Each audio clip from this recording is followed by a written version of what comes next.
you doing today? How's everyone doing today, or how am I doing today? How are you doing today? I'm doing good. Welcome back to another session with Reinforce the Horse. Yes. And so today we have talked about discussing Mustangs. Yeah, is a Mustang right for you? Yeah, and this might just be like an intro conversation, and then we break it down further in future discussions.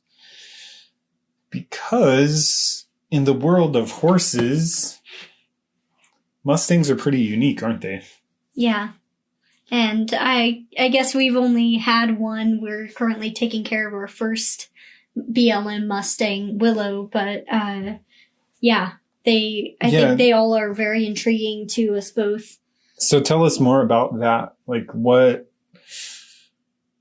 went on in that decision for you to want a Mustang, and what was the draw there? And maybe we just even talk about like what a Mustang is. So I started it. I have always wanted to take care of a wild horse. I've always loved the idea of being able to take a horse that was feral, wild, mean, aggressive, and turn it into a... Or supposedly all those things. Yeah. And essentially be able to ride it. It's always been a dream for me to be able to ride a wild horse.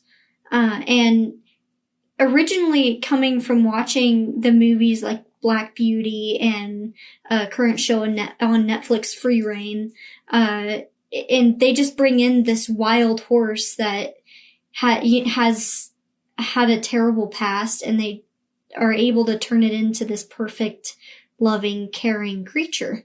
And of course it's movies, but for me at the time, not knowing anything, that was a dream that honestly I didn't ever think that I'd be able to accomplish.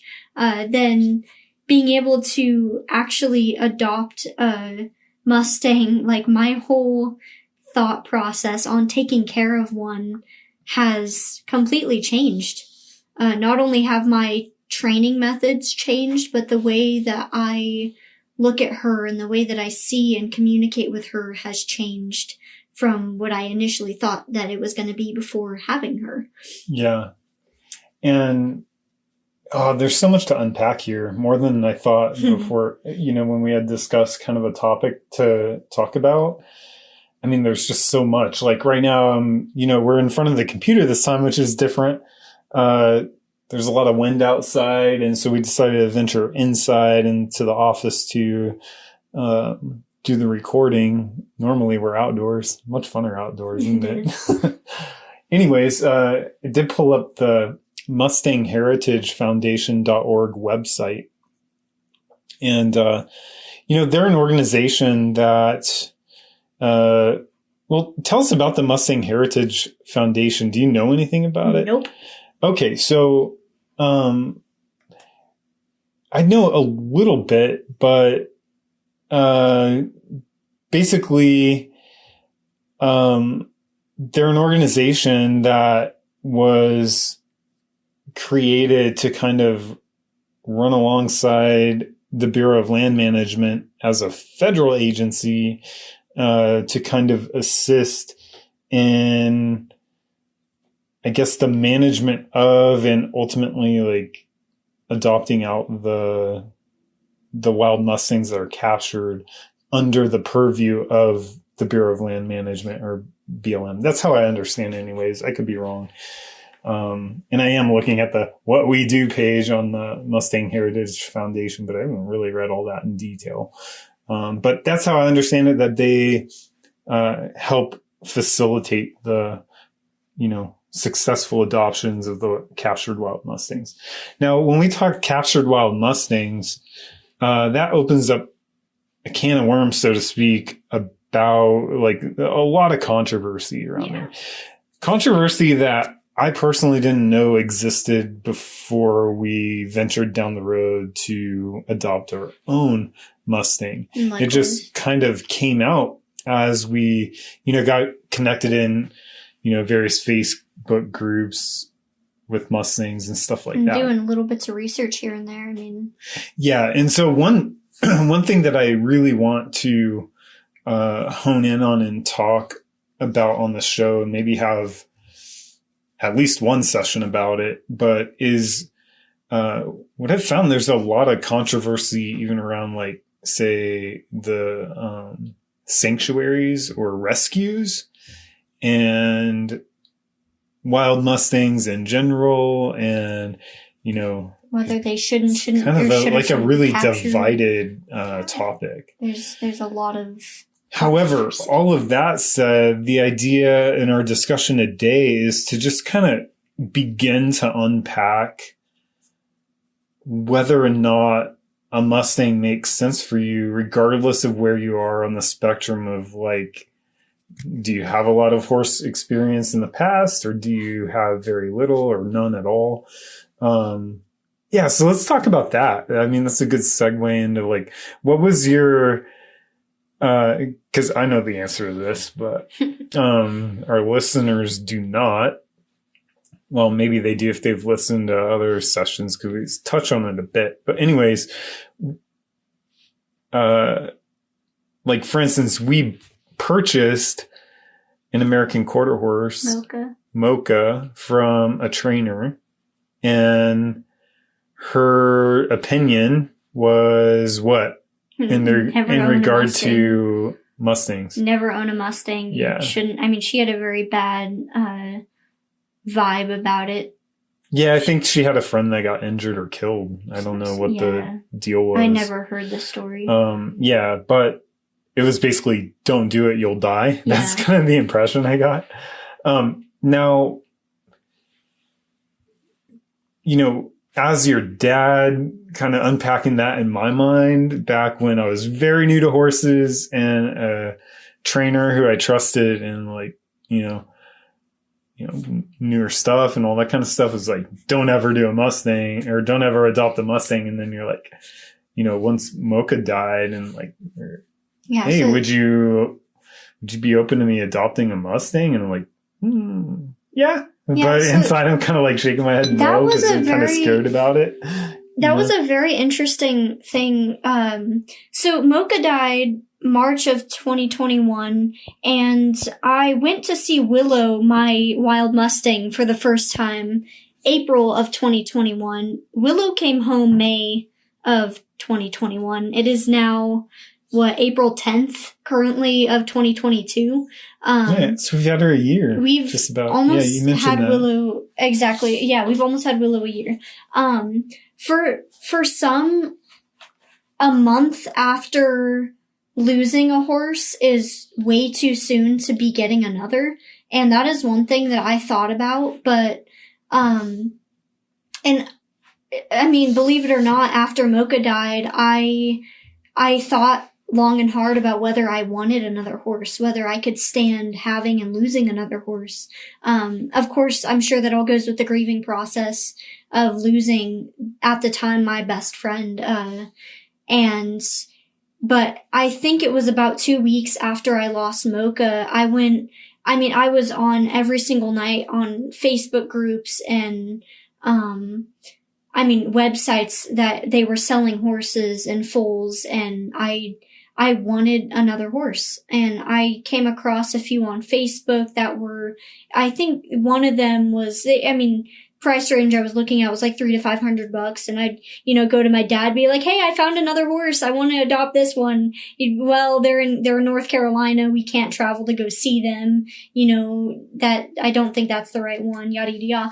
I heard that and I thought that it had to have been less than a month, because then I saw something on a website or something, and it was this Mustang, and it was a blue roan, beautiful blue roan Mustang with a freeze mark on his neck and a rider.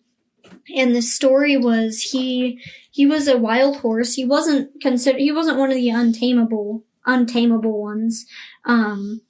But he had a just story. Did the air quotes. I did the air quotes because I don't believe there's such thing as an untamable horse. But that's a topic for another discussion. Exactly. Like, that horse needs to learn to give the pressure. Yeah. But anyway, so this horse's story was he came from he came from the wild. I don't remember where, but I fell in love with this horse. He was beautiful, and he had a rider on him with the saddle. He was just perfectly fine. Like, how the heck do you take a wild horse and you just tame it to be able to be ridden? Really? Anyway, so I did some reading, some research on training methods for a Mustang. I eventually was on the BLM website on a nightly basis looking at their horses that they had on the online auction. And I remember going to my dad and like, hey, look at this horse. It's 2 years old. It's adorable. I want to go adopt it. So there's a couple things I'd like you to talk about a little bit more, about that, kind of in different topics. Cause again, what we're trying to give today is kind of like, is a Mustang right for you? Yeah. And I'm going on a huge tangent here. No, it's good. But, so you mentioned some things that are just kind of the bare basics about Mustangs, in general, the American Mustang. So number one is, you mentioned a freeze mark. Can you tell us a little bit more about that? So a freeze mark is a brand that the wild Mustangs get as soon as they're captured. And it goes on the left side of their neck, and it's a white brand, essentially. It has a U-looking shape at the front that is the BLM, like that's the BLM's brand. Symbol. Yeah. And then they have... it looks like something from like the movie Alien versus Predator or something like that. It looks like alien cryptics. Yeah, I'm not sure which language... Or hieroglyphs or something. There's a particular word or name for like the language that it's written in, but it's number symbols. Well, it's not numbers, but it's number symbols.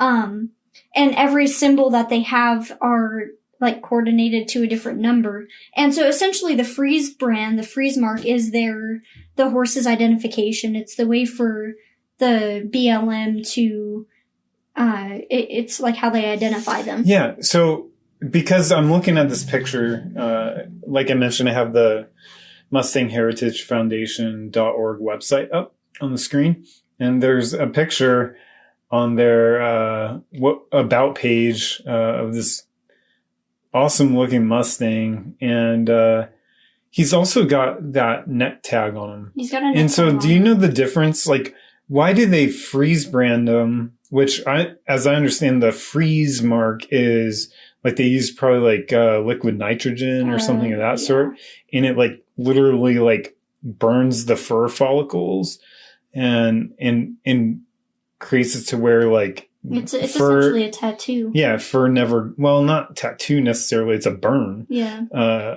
And so it makes it to where the fur won't grow there. Well, it grows back white. The fur grows back white. But it doesn't grow back like in full. No. Yeah. It's got a very, very slight indentation. Like, yeah. It looks cool, I suppose. I don't understand why there's that like permanent mark. And this is also for like another discussion, like why do they go through that process and this neck tag? Like this particular horse in this picture has a tag, and it's just a necklace essentially around his neck. And it's got the number 7,400 on it. So my guess is like the freeze mark is very broad. It has much more information. And then the neck tag is just a number based on something. So these are kind of like details. Well, we don't have to go into like too much detail because we clearly don't know about it, but these are things that we would like to uncover a little bit. I'm pretty sure the neck tag is the last 4 digits of their freeze mark, but I could be wrong on that. And I guess, I'm interested in learning more about like what BLM is charged with, like what do they actually do, what their responsibilities are, and then ultimately like how does that flow through to the adoption process and stuff like that. So for you guys listening, we have discussed and talked about like maybe getting some BLM representatives and or Mustang Heritage Foundation representatives to come as a guest on the show so we can talk to them and stuff like that. So if you have any connections in that way, or if you work for BLM or you're a member of the board or whatever for Mustang Heritage Foundation, get in touch with us, shoot us an email, podcast@reinforcethehorse.com. And we'd love to have you on the show and just kind of pick your brain a bit about the process and what you are doing in your work with the American wild Mustangs. So do we want to, I guess on top of that, do we want to talk a little bit on like different methods to adopt a wild Mustang? Yeah, I think that's perfect. So I think before getting into that, let's kind of make it a bit more elementary, if you will. Like, so maybe not right. I don't know who our listeners are at this point. We do have quite a few, and it's growing consistently. But we don't know who you are. We don't have any communication with you. We do have a Facebook group and page on Facebook. And you can find us, just search Reinforce the Horse on Facebook and you can find that. I think there's only like 48 people in the group and nobody's active but me. But if you'd like to join in on that, that's a good way to connect with us. Anyways, when it comes to horse ownership, like 101, this is still really near and dear to my heart because I had no clue about having a horse. At the time, I had my second dog was all. I mean, we're an animal loving family, but and I guess at the time we got Willow. Of course, we had other farm animals and stuff. But to me, there's a huge learning curve that comes with a horse in particular. But that doesn't mean the huge learning curve needs to make it all like difficult. Yeah. I think the learning curve, what I've learned personally, is the learning curve. There's much more to building relationship with the horse. If you approach it that way, as opposed to just like essentially buying a recreational vehicle, for lack of better ways to express it. Yeah. So, I've gotten much more deep into the relationship aspect of the horse, and it's amazing. I mean, just before starting this recording today, I mean, we had been talking about that, like in our own separate ways. Like it's like my life though always has like a horse in view. Not always. I mean, like right now I'm at the office, been doing some office work and whatnot and business or whatever that is not horse related. But when I'm at home, and especially, as we're building a house, and like when I'm working on the house and stuff, I could see the horses from that point, and I'm always like watching them and observing them, even if it's like from my peripheral vision or whatever. It's like, and it's been a year now, because really since Willow came home. Yeah. So right out a year now that I've been really focused on that. And so, it's interesting, and I'm going off on a tangent here, but I think it's really important because,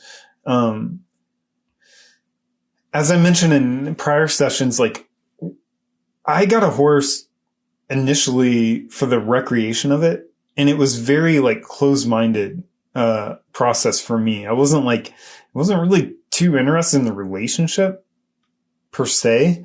I knew that there had to be some development there, but I was more interested in just like, let's go on rides. Let's like the recreation aspect of it for me. And, the way that's kind of unfolded is now I'm much more interested in the relationship and actually just like spending quality time and stuff with my horse. Yeah. And your, like our horses, right? We only have 2 of them, and, I want more. Yeah. And, it's interesting because, might I plug Warwick Schiller again, but he was doing this like books that influence him. He was doing videos, and I caught him on Facebook, and so he made mention of a book that influenced him called The 5 Love Languages. And that's a book that influenced me personally, like earlier in my life. And as I reflected on that, and I was like, wow, that's interesting, because I had been talking about relationship. I mean, I think our last session on the podcast was relationships. And so it was like top of my mind. And then he's given this like synopsis of 5 love languages. And it occurred to me, it's like, wow, I know I'm like so like head over heels for horses at the moment, because like all those 5 love languages, I like pour into my horse. Like quality time, affection, all the love languages, like on a daily basis, our horses get that. Yeah. And so that made me like think about, well, shoot, if I did that with my human to human relationships, they'd be much better too. Not that they're bad, but the light bulb went on. I was like, wow, that's why it's such a great relationship, is because do those things. Anyways, you're yawning and you're bored of that conversation, but I just thought I'd share, some of the relationship aspects. So all of that to say, I think it's really important, whether you're adopting a Mustang or you're adopting a rescue horse, or you're paying, top dollar for, a particular horse that you want to compete with or something like that. I personally believe relationship is like the most important aspect of being able to do all those things successfully and not end up in a situation where, clearly accidents can always happen, but I think horses in general are a lot less accident prone than what humans generally make them out to be.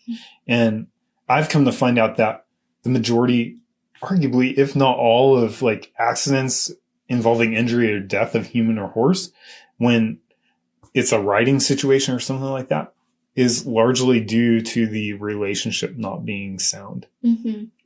Yeah, I agree. There's something going on with the relationship, because, and this is, I find it more, and I'd like your take on it, because I mean, Willow, our Mustang, is your horse. Like, and by the way, guys, we've talked about this a lot. Like, and Alyssa and I always have like witty banter back and forth with each other. Horse is better than yours. And like, but so we jokingly say that we have a 4-horse herd. Yeah. And so that's counting Alyssa and me as horses. Yeah. We're kind of in the horse herd. So out of the 4, you're going to bring this up again, aren't you? Yeah. Okay. I'm number 4. Like, clearly, like, I thought coming into this that I have like really good magnetism and leadership skills, but apparently Willow proved you wrong now, didn't she? Right. So, and this is indicative because, so we live on 10 acres, but not all of it is fenced in. And our horses, like any animal, or even people for that matter, like if there's not a fence, you don't really know where the boundary is. We live in the grassland area of the high desert of southeast Arizona, and beautiful area. Anyways, so we'll let our horses out to graze, and a lot of times they'll start to venture out. Well, the other day, I had let Willow out, and then Cody was still in his pen, so I went and got Cody, but I put him on halter, and I started walking with him to catch up to Willow, and she was still on our property. We have a path that goes all the way around our 10 acres. And so we caught up to Willow, and Cody just basically like, hey, can I get off halter? I was like, yeah, sure. We're all connected and everybody's following me. I'm feeling all great about myself. Like I'm a lead stallion or something like that. Like, come on, horsies, let's go. Just go on a walk. Well, I let Cody off halter, which I've done plenty of times. But for whatever reason, this time Cody was like, all right, well, hey, Willow, let's go. And so they just started trotting and then canter. And then I was like, all right, well, I know they're going. And I just started walking after them. Well, as I get like within maybe about 100 feet of them, they'd canter again. And they were clearly, they weren't, it wasn't like, oh, you can't catch me. It was like they were playing, and they were playing with me. They were playing, that's just what horses do, and they enjoy it. But we got all the way over to the neighbors, which is quite a ways down. In fact, we went almost probably about a mile and a half. And they're all off halter, and I'm just walking with them. And I start like asking them both to go home. And then Cody, he'll kind of like, follow through with me. But then it's like he'll choose like, okay, yeah, I'll come over to you, and we'll start heading back. And then Willow telepathically, and you can see it because she looks at him and like stares into the depths of his soul. It's like, if you go that direction, you're going to get kicked or something like that by me, Willow speaking. Yeah. And, so he turns around and goes back over to her. And so I'm like in this like situation where, I had Cody's halter, but, and he had snacks, by the way. He had your pellets and some oats, maybe. No, I just had some pellets. Yeah. But and usually, pellets is usually enough for me at least to get him back. And well, they don't bribe them, and neither do you. But it's kind of like, hey, let's, we've trained them like walk with me, and then it's a reward click for and them treat walking with us. sort of thing. Yeah, so using that method, and it works really, really well 99% of the time. This time it did not, and I don't know where I'm going out with that. Oh yeah, the herd aspect. So Willow clearly was like, because I started like, okay, well, clearly the clicking and treating is not like a format right now that is gonna. And so, and Alyssa and I have talked about in the past, like sort of the leading from behind aspect, and I've heard that from a few different places. The main place where I got it from was Carolyn Resnick's Naked Liberty book. And so she talks about like her observation of the wild Mustangs in the herd. The actual leader of the herd they lead from behind. So they've got, a constant check on like the entire herd. And so the lead stallion or mare will actually like often be behind the herd. And then it's not that they stay there indefinitely, but they'll try to encourage the entire herd and check on the entire herd, And so as I try to apply my leadership role to Willow, dude, she got this like look in her eye, like this fiery look, not like she was going to hurt me or anything like that. Determination. Determination. That's how I would classify it. She was really determined to like, and so we have neighbors with horses, and she wanted to get over to see them. And she's only done that like once or twice before. But she was really determined. So I was like, I had energy in my body, and I was trying to like, let's move, and, kind of using some pressure to get her to go and lead her from behind. And I got her like halfway back home. And then she's like, you know what? She looked at me and she's like, you're number 4. I'm number 1. Like, actually, you know what? I'm not number 1. I'm number 2. Cody is 3. I've already told him what to do. You're number 4. I'm not even going to listen to you. Like, you don't exist right now. Okay, so that went on for a little bit. He was out there with them for about an hour. A while. And it's like a stalemate. Yeah. And so some of you may be like rolling your eyes and be like, well, just like put a halter on that mare and like move her feet and get her going. Yes. Could I have done that? Absolutely. Did I do that to some degree and apply pressure, if you will, to get her to go? Yes. But at the same time, I recognize I'm still developing a rapport and a relationship with Willow. And so why not just like de-escalate it completely was my thought. So I call Alyssa like, hey, Alyssa, come on out, help me. And your mare needs to get back home. And so here's what happened. Alyssa walks out and just like, hey, Willow, you want to come walk home with me? And I'm standing there like probably like 50 feet away, and you guys start walking toward me. And as you pass me, Willow just gets that look like, ha, yeah, I'm following my leader, and it's not you.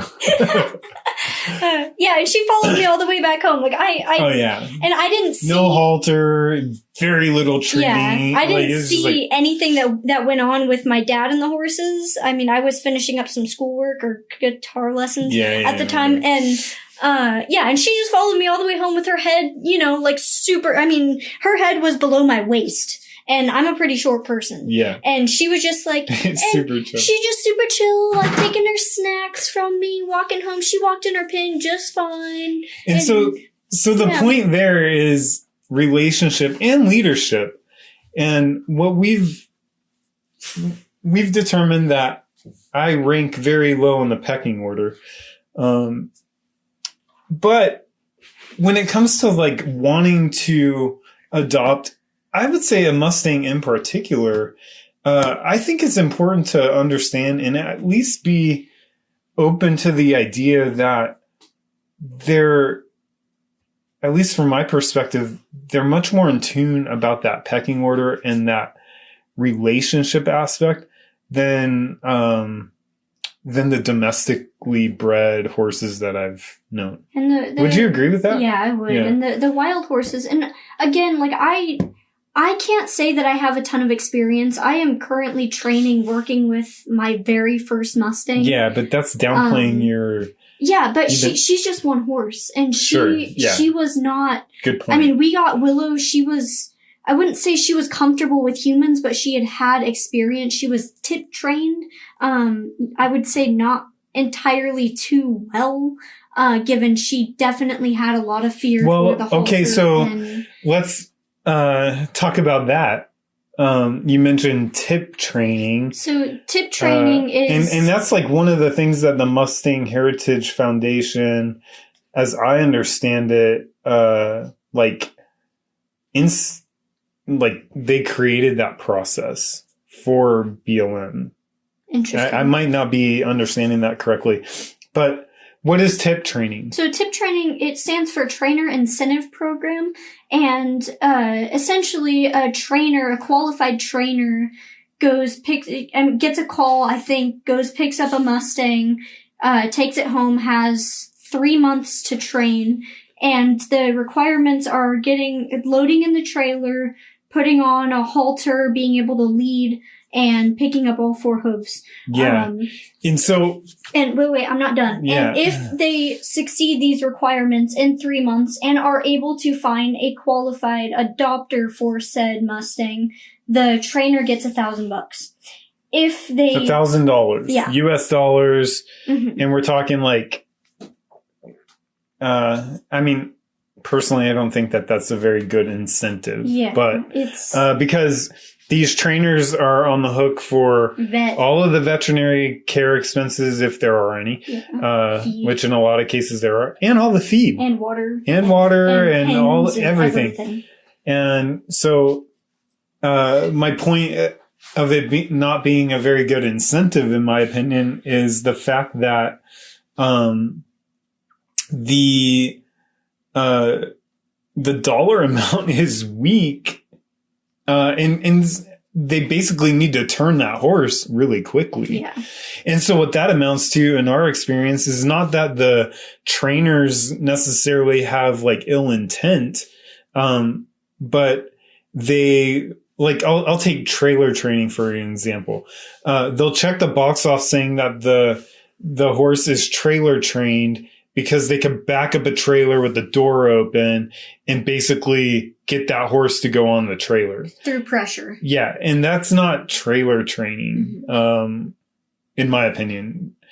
Training to be on the trailer is you open the door of the trailer and your horse with calm, soft eyes and posture walks on the trailer and has no problem with it whatsoever. And they're comfortable with it. And they're comfortable. Yeah.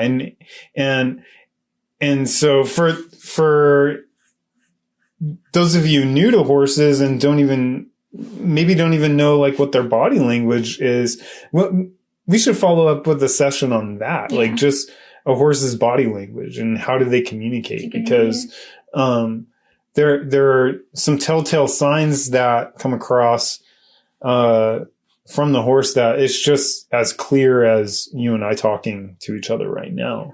But I'll read you what the Mustang Heritage Foundation website says. Trainer incentive program. There's more than 14,000 animals placed through the trainer incentive program. So that's pretty cool.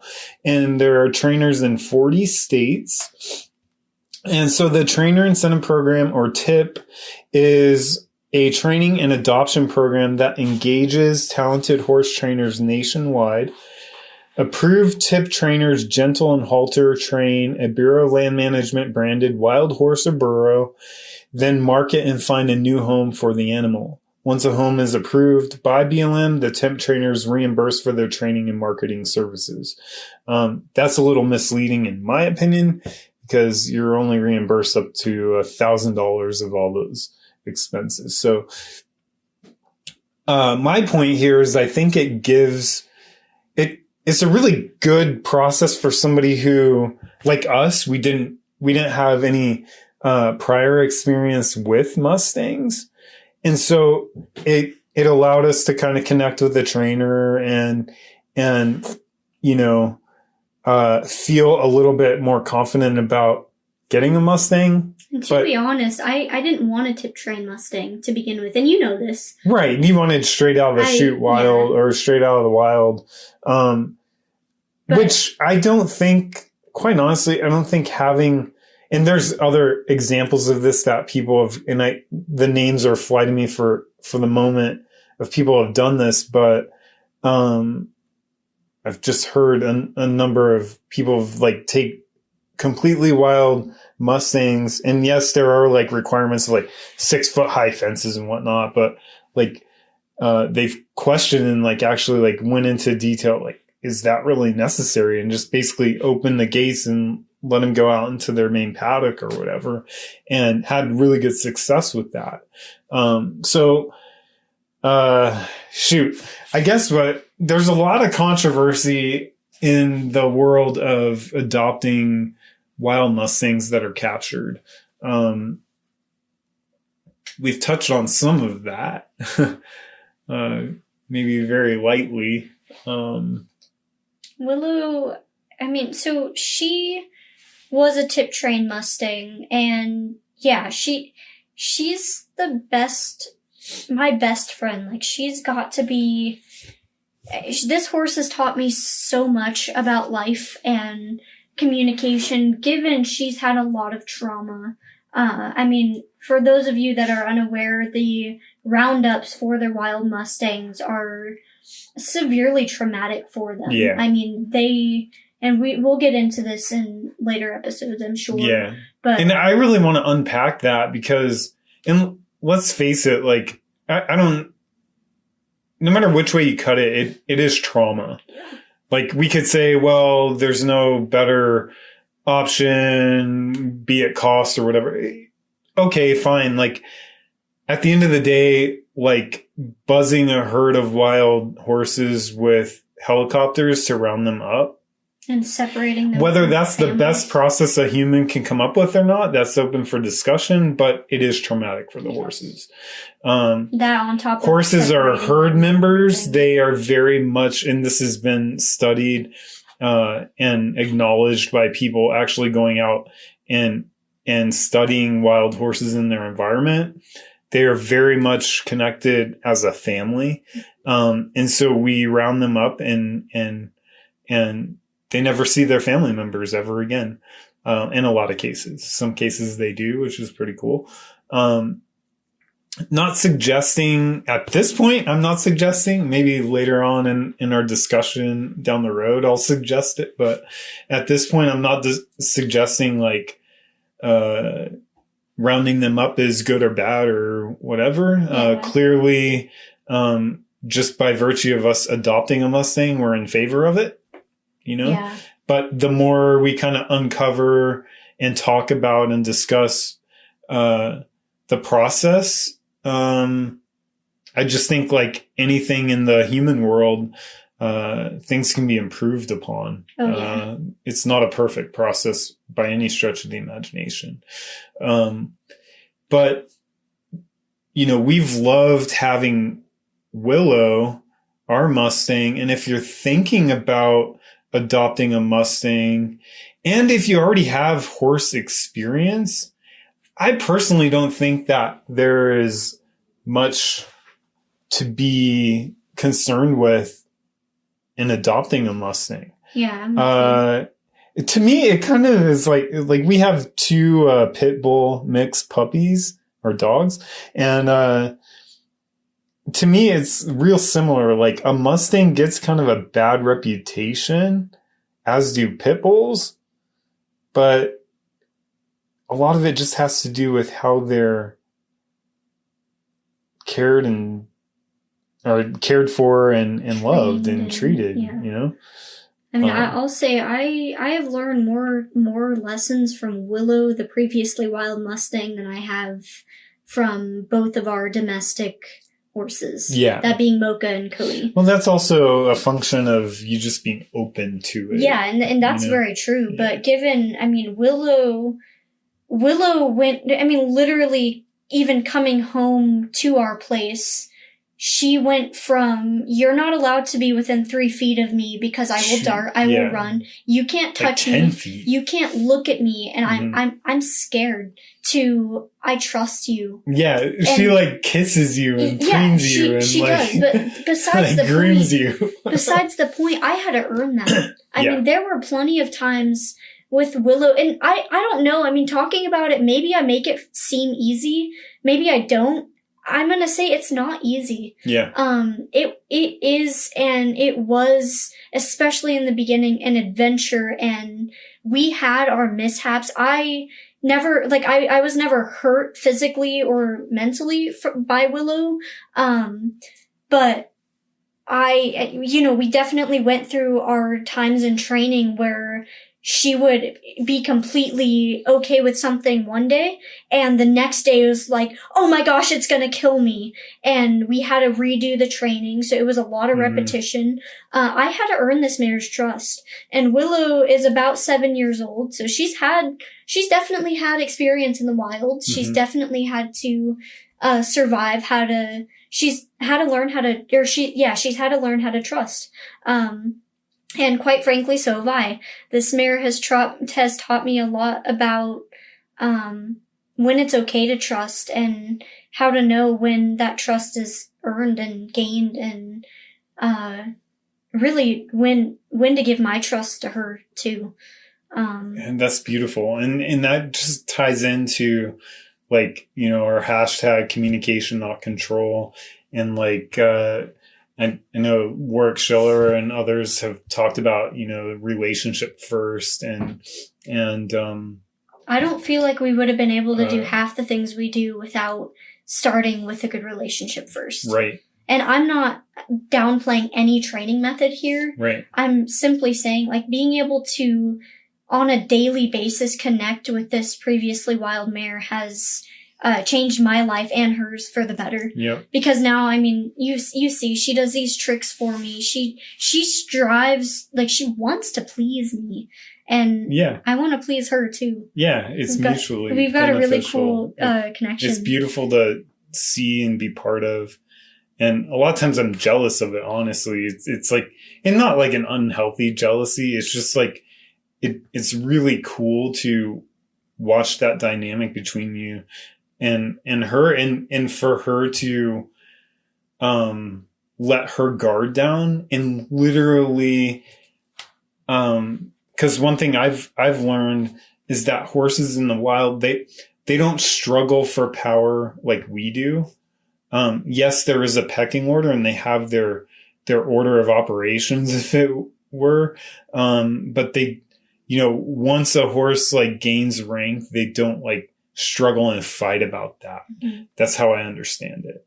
And so for her to kind of relinquish that, and to allow you as the leadership role for her is just a beautiful thing to see. And I believe that can happen with wild and domestic horses alike. I'm seeing that perhaps at a slower process or pace with Cody. He's domestic Bashkir Curly. So cute. Yeah, right. But anyhow, I would just like to throw some encouragement out, kind of a +1, if you will, for Mustang adoption, and whether we enjoy the whole process or not, or whatever, as it stands, we are collectively, like, as Americans, America is rounding up a good number of wild horses in the States and positioning them for adoption. And so and we're actually coming up on our titling date for Willow, so we're going to have a celebration coming up hopefully soon. Yeah, and so that's another good point as we wrap up here. Part of kind of the Mustang Adoption 101 is when you're approved. So you got to, it's a federal program. So you go in and apply with your local BLM office. And when you're approved to adopt, you're basically foster care for the first year. Yeah. So the horse is in your care and you're responsible for its care and health and all those sorts of things. This is given the horses not they're like not a 3-strike Mustang, which we'll get back into. Like, yeah, the whole, like, this is the BLM, the government's way of protecting the horse from slaughter, right, or other things that could right. happen to the horse. So you can't sell it, within that first year, and for that first year, the horse technically remains property of the federal government. Mm-hmm.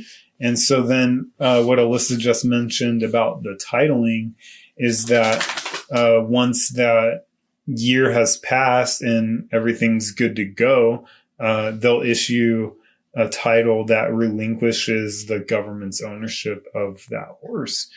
And then that horse is now part of your family. And so we're coming up on that date. Although I have heard that sometimes it takes them upwards around 2 years to actually. Yeah, it could take a while, but we are coming up on a year. We're coming up on the year that we've purchased Willow. Yeah, so that's really cool. So we're gonna be having a celebration. And you can't beat the cost. I mean, they only charge like $125 adoption fee, and that's whether or not you go through a tip trainer. And so, I mean, that's peanuts compared to, say what we paid for Mocha. Yeah. But they require a lot of focus and effort in our friendship and love, I think, more than anything else. I think all horses do, but yeah, the Mustangs, I feel like we've definitely learned a lot with her, and we're still learning.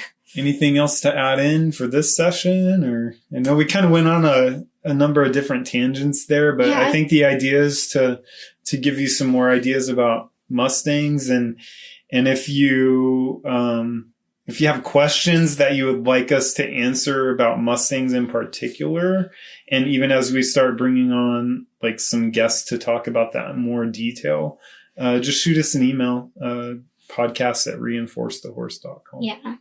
I'd like to do a video or a session at some point on like what it takes to be able to adopt. Yeah. And we'll go through the form and all that kind of stuff. Yeah. Cool. And so, I mean, any of you who are new, like we were before adopting Willow, give you some clarity, some clarification about what really has to happen. Yeah. Because I know we were kind of. Yeah. So stay tuned on that, and hopefully we can get some representatives to do some discussion with us as well. And so thanks everybody for listening, and we really appreciate it. Yeah, thanks so much. Have a good day. Bye.